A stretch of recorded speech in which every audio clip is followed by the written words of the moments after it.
Bonjour à toutes et à tous, bienvenue dans ce nouveau numéro au sud. Aujourd'hui, je vous emmène en terre catalane, sur la côte Vermeille. Ici, c'est un petit coin de paradis. On est à l'extrême sud des Pyrénées-Orientales et il fait beau plus de 320 jours par an. La côte Vermeille, c'est 30 km de petits bijoux. Des vignes, le soleil, la mer et les Pyrénées en toile de fond. Dans cette émission, je vais me pencher sur une spécialité locale, l'anchois de Collioure. Ici, on en pêche depuis le Moyen-Âge. Nous nous pencherons sur un patrimoine parfois oublié, les murettes en pierre sèche. L'entreprise Pierre en Paysage s'est lancé le défi de les restaurer. Mais nous irons aussi rendre une petite visite à Nathalie. Elle fabrique du vinaigre de Banyuls et vous comprendrez pourquoi les plus grands chefs se l'arrachent. Mais avant, je vous emmène à quelques pas d'ici, à l'Anse de Polille, pour aller voir Jérémy qui restaure les fameuses barques catalanes. C'est parti pour une nouvelle aventure au sud.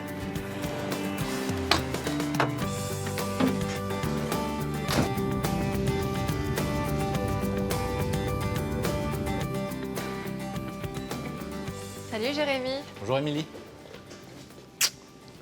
Merci de m'accueillir dans ton atelier. Eh ben avec plaisir, bienvenue à l'atelier des barques de Polille.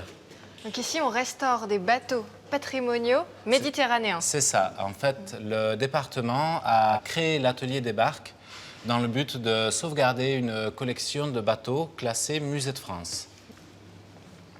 Historiquement, ces barques servaient à pêcher la sardine et l'anchois, les spécialités régionales. C'est ça. Sauf que ces barques ont commencé à disparaître dans les années 50, notamment avec l'arrivée du moteur. À partir des années 50, effectivement, elles ont d'abord été modifiées. Ensuite, des bateaux plus modernes et plus importants sont apparus et donc ont commencé à détrôner la barque catalane. Et dans les années 70, avec les plans de restructuration du littoral et le développement du tourisme, les bateaux ont été complètement abandonnés puisqu'en fait devenaient gênants. Parce qu'ils étaient tirés sur la plage. Parce qu'ils étaient tirés à terre sur les plages, et effectivement. En fait, on voulait libérer les plages. Et il fallait libérer la place.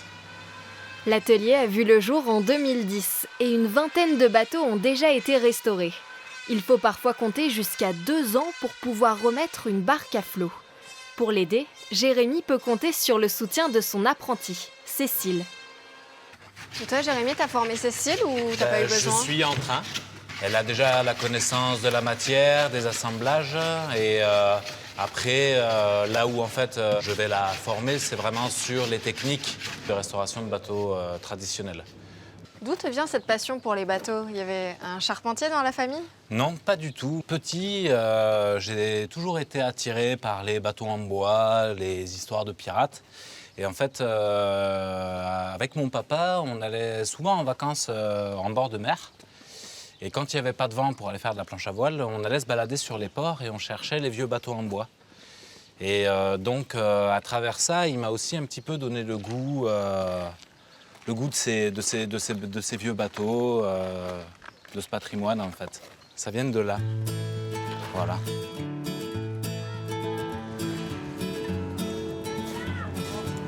Bonjour. Bonjour Émilie. Ça Bonjour va? Jérémy, ça va?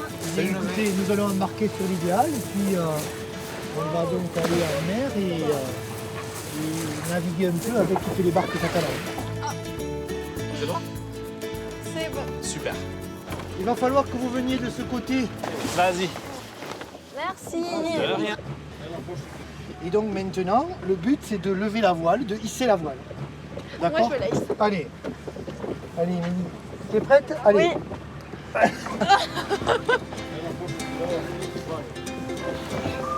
Attends, et moi, j'ai rien. Vas-y. Encore. Là, j'ai besoin d'aide. Allez. Mets ton poids, mets ton poids. Mets Vas-y. ton poids. Ah, Voilà, les pieds du poids. On va avec le poids. Encore un coup. Encore. Là c'est bon. Voilà, allez, super. Voilà. Et tu l'enroules, Voilà, tu tu fais un vois. nœud. Ouais.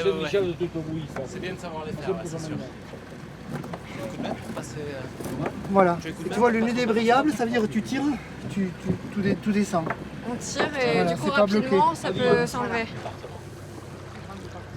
C'est agréable de pouvoir prendre la mer, mais en plus sur une embarcation aussi ancienne. Traditionnel, ouais. C'est des bateaux qui sont chargés d'histoire, qui ont fait partie du paysage des côtes catalanes et méditerranéennes pendant très très longtemps. Ils ont failli disparaître à un certain moment et grâce Grâce à une poignée de passionnés. Déjà une poignée de passionnés qui les ont sauvés de la destruction, qui les ont remis en service, ont essayé de les refaire naviguer, ont appris des anciens pour les faire naviguer et puis aujourd'hui on peut transmettre aussi. Et grâce à des initiatives aussi comme celle de l'Atelier des Barques, aujourd'hui ça permet à des associations de pouvoir être, je dirais, les garants de ces bateaux, et tout en les faisant naviguer et en perpétuant les savoir-faire de navigation. Donc aujourd'hui, ces bateaux font de nouveau partie de ce paysage. Voilà. Et c'était important pour toi. C'était important. Même si ces barques catalanes ne servent plus à pêcher l'anchois et la sardine, la spécialité locale reste toujours l'anchois de Collioure. Florent, justement, avec ta famille, vous perpétuez cette tradition autour de l'anchois depuis 150 ans. Exactement, c'est mon arrière-grand-père, Alphonse Roch, qui a fondé la maison en 1870. Et ça existe depuis le Moyen-Âge, en fait, la tradition de l'anchois à Collioure. Justement, on t'a suivi dans les ateliers familiaux au cœur du village de Collioure pour comprendre ce savoir-faire qui se transmet de génération en génération.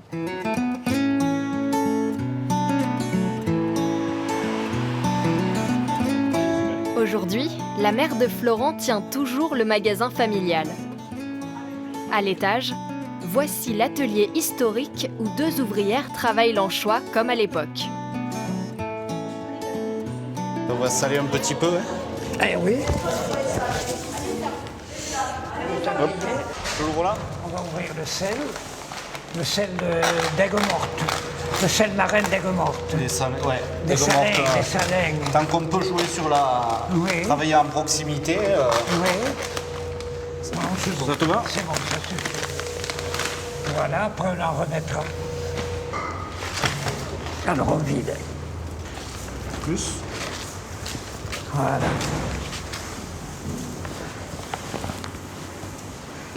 L'anchois, au départ, c'est un poisson fragile. Il faut qu'il soit immédiatement pris dans le sel. Hein. Sinon, il se laisse aller et il ne tient pas. Hein.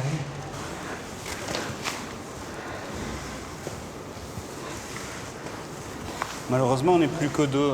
À l'époque, il y a eu jusqu'à 30 maisons d'anchois. Il y avait même 15 marailleurs, 2 constructeurs de navires. Enfin, il y avait jusqu'à 2000 personnes qui travaillaient directement et indirectement de la pêche. C'était à la fin du 19e à peu près. D'abord, il est présalé, il va rester une nuit minimum. Et après, on va le ressortir, on va les téter. Parce que là, il a encore les têtes. Ouais, regardez. Il est entier. Il est entier avec la tête et les viscères. D'accord. Et le lendemain, on va les téter, les viscérer. Donc on va retirer la tête et en tirant, les viscères vont sortir. Et on le rangera dans des fûts, une couronne d'anchois, une couche de sel, des fûts bleus comme ceci. Oui. Et on le mettra en maturation pendant 3 mois minimum. En fait, la salaison de poisson à Collioure existe depuis le Moyen-Âge. À l'époque, c'était sardines et anchois. Toujours avec le sel. Bon, après, il y a un côté historique, ça a tout le temps été comme ça, culturel. Mais après, c'est vrai qu'on va le voir au niveau du travail, l'anchois est tellement fragile, c'est un peu le travail d'orfèvre. Parce que si on filette trop vite, on casse le poisson, il est sale. Alors qu'il faut avoir un bon timing et toute la journée à fileter, c'est pas forcément donné à tout le monde. Il faut vraiment avoir de la patience et aimer son métier, je pense. Vous voyez, on retire l'épine dorsale. Ça fait un petit creux qui nous indique l'endroit où passer nos doigts. Et là, avec le pouce, on sépare un premier filet. Voilà. De l'arête centrale. Alors, par jour, par fileteuse, dans les usines, elles font à peu près entre 15 et 20 kilos de filets. Et tout ça en bavardant. Hein. Pour 15 kilos, avec un filet de 5 grammes, ça donne 3000 filets par jour par fileteuse. Merci. Tous les vendredis, la famille au grand complet déguste ensemble les anchois préparés par la mère de Florent. On met des filets d'anchois, des poivrons grillés et c'est le plat à la catalane. Et même la dernière génération a mis la main à la pâte. Que des blancs. Que des blancs. Ah oui. T'en as trop mangé des autres. Bah ouais, j'ai mangé ce que j'ai fait. Tu as mangé tout ce que tu as fait? Mes amis. Non, c'est pas tout. Bon, ils sont bons ou pas ces anchois? Ils sont bons, ils ne sont pas trop mûrs, mais une fois accommodés, ils sont bons. Hein.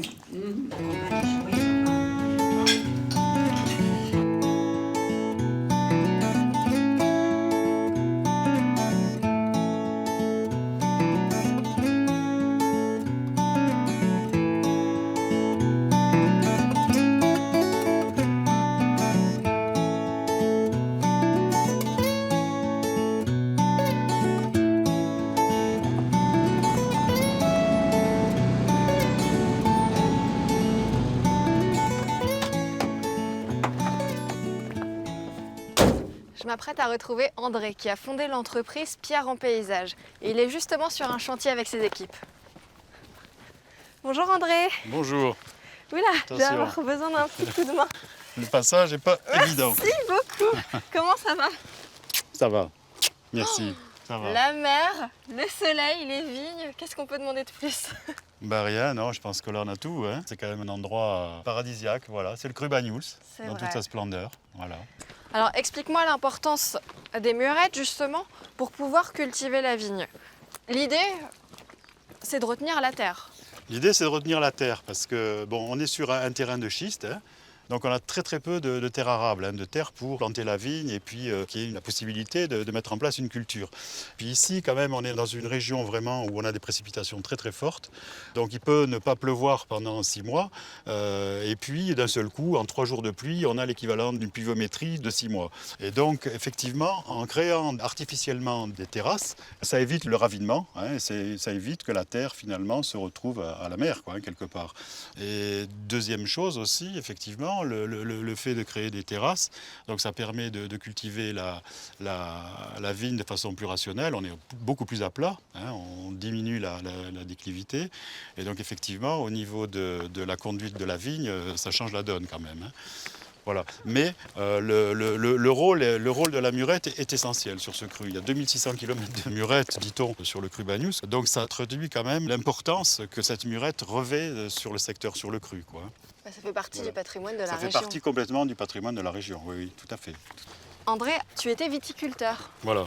C'est comme ça que tu as appris ou que tu as chopé le virus de la pierre sèche? J'ai été viticulteur. C'est comme ça que j'ai aimé la pierre sèche. Voilà, j'ai aimé la pierre sèche. Après, il y a eu toute une initiation avec une vieille personne de Banyuls qui est décédée depuis et qui m'a expliqué un peu le savoir-faire. Et c'est vrai que c'est par lui que j'ai vraiment pris ce virus, quoi, hein. Parce qu'en fait, c'est ça qui est curieux, c'est que dans la pierre sèche, tout est histoire de tradition orale. Il n'y a pas d'écrit véritable sur la technique de la pierre sèche. En tous les cas, sur ici, quoi. Et tout se transmet depuis des millénaires par la parole, quoi. C'est une démarche authentique, quoi. Voilà. Mais effectivement, on arrive à sculpter les montagnes avec. Mais justement, tu es en chantier avec tes équipes, on va aller voir comment ça se passe. Ouais. Donc là, ils sont 3 à travailler sur une murette qui s'est effondrée. Voilà, là c'est un travail d'entretien. Hein. D'entretien plus, hein, parce qu'effectivement la murette s'est effondrée. Donc le mieux, c'est souvent de tout enlever pour tout refaire. On enlève tout, on revient donc à la roche-mère, hein, ça c'est l'idéal. Hein, pour avoir une bonne assise, une bonne fondation, il faut revenir à la roche-mère, épouser cette roche-mère avec des pierres suffisamment costauds et bien solidaires l'une avec l'autre. Et puis sur cette base-là, ensuite, on élève la murette, quoi. Voilà. En dehors du fait d'adorer la pierre sèche et aussi le travail qu'il y a autour, c'était aussi le fait de redorer ce patrimoine qui t'intéressait. Complètement. Je crois qu'on est parti vivant ici, on fait partie intégrante de ce paysage, de cette histoire, de ce savoir-faire. Et il fallait au bout de la démarche et je pense qu'on est dans le bon fil. Même si moi, je suis en fin de course, hein, vu mon âge. Non, t'es en forme, je t'ai vu taper sur les pierres tout à l'heure. Merci beaucoup André, en tout cas pour cette visite. Eh bien merci aussi, au revoir. À bientôt tout le monde. Au revoir.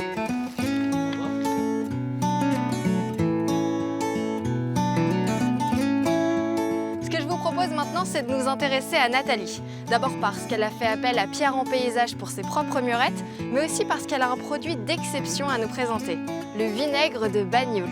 On est allé lui rendre une petite visite.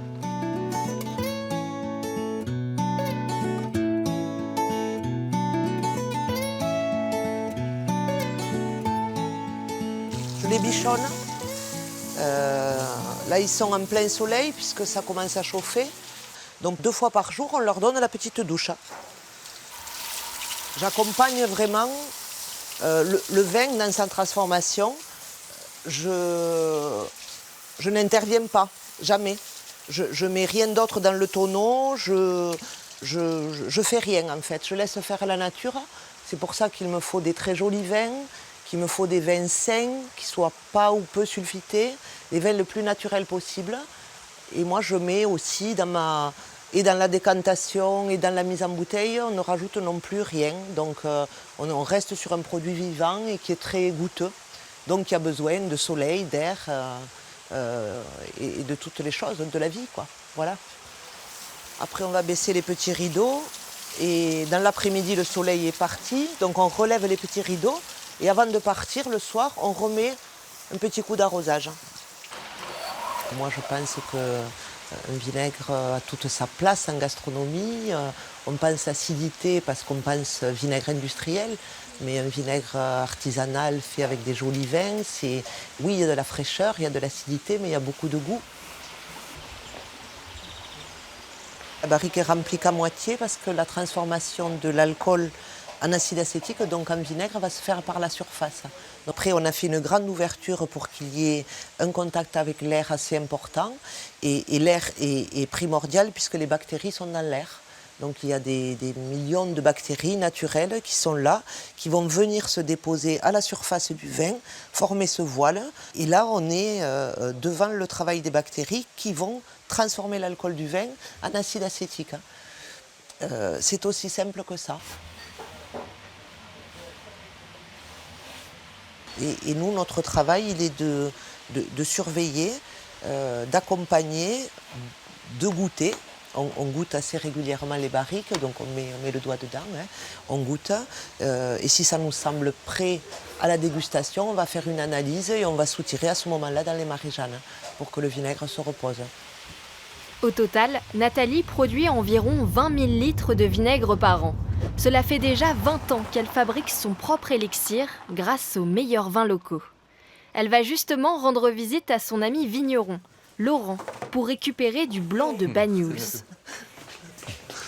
Ça va? Ouais, bien, et toi? Très bien, très bien.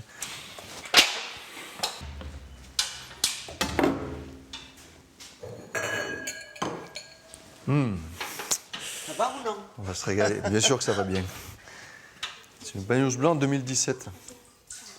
Il est un peu moins clair que l'année dernière, donc c'est parfait pour ce que tu fais. C'est mielleux et très fleur. C'est encore très floral, ouais. C'est vrai. Hein.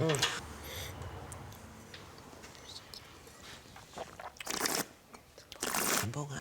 Jolie base pour faire du bon vinaigre blanc, de Banyuls blanc. C'est magnifique. On peut se référer à la cuisine, on ne va pas faire un bon plat avec des mauvais ingrédients.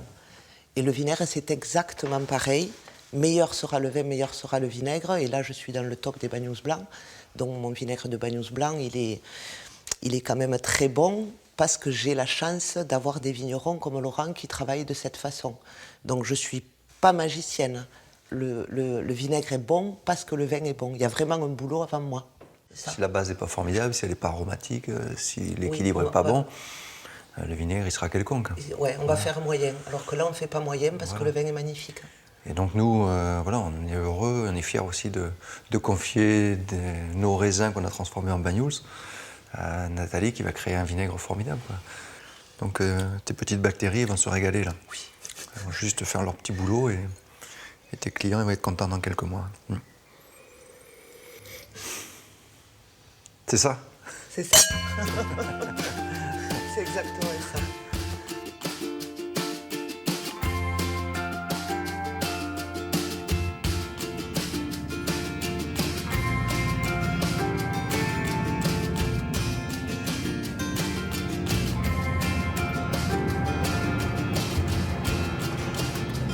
La dernière étape de mon voyage sur la Côte Vermeille se trouve sur les hauteurs de Collioure. Je vous emmène au Fort Saint-Elme pour une visite de nuit et complètement insolite. Son propriétaire Jean-Claude m'attend déjà sur place. Bonjour Jean-Claude. Bonjour Émilie. Heureux de te voir. Merci de On va m'accueillir t'emmener chez toi. dans des endroits où personne ne va. Génial. Allez, suis-moi. Voilà, Émilie. On est devant la porte blindée. Il y a un code secret. Je vais te montrer comment on ouvre cette porte. Voilà. Ça date de quand, cette technique? Attention à ta tête. Et là, on commence à rentrer dans les entrailles du fort. Ah tiens, bonjour. Arrête. Oh. Arrête, parce que moi, je m'attends à tout moment à voir quelqu'un débarquer dans notre dos. Explique-moi l'histoire de ce fort. Il a été construit au VIe siècle et il était un point stratégique pour mener la guerre. Tout à fait. Pour défendre Perpignan, il faut une forteresse. Cette forteresse, il faut qu'elle défende les 2 points d'accès. Les 2 points d'accès, c'est le port de Collioure et le port de Port-Vendre. Et donc, au-dessus des 2, on fait une forteresse en étoile, qui a été ensuite réhabilitée par Vauban et qui a servi pendant toutes les guerres jusqu'à la Révolution. Ici, il y avait 150 personnes qui travaillaient, des infirmiers, des boulangers, des forgerons, des métalliers, des soldats qui dormaient sur des gravats. Voilà, toute une vie absolument inconnue et très peu racontée dans les livres d'histoire. Et ici, tu es dans l'histoire, tu es dans la vraie histoire du fort. Donc chacune de ces alcôves avait une fonction particulière. Et ici, on sait que c'était la forge, parce qu'il y a une excavation pour la fumée. Donc ça, c'est vraiment quelque chose d'intéressant. Derrière, il y avait un hôpital dans lequel il y avait une dizaine de lits. Et toi, tu arrives à venir seul ici en sachant qu'il y a eu des cadavres ici? C'est une petite question d'habitude. On a toujours un petit frémissement quand on entend un bruit, mais c'est aussi le charme de ces vieux bâtiments. Et les souterrains mènent quelque part? Les souterrains, je vais te montrer, ils mènent quelque part. Et on arrive ici. On recule un petit peu, et ici, il y a des cailloux. Et c'est là où sont les souterrains. Ils commencent ici, ils descendent complètement très profond dans le fort. Après, ils passent sous les fossés et ils vont s'ouvrir sur l'extérieur. Ça, malheureusement, je ne peux pas te le dire.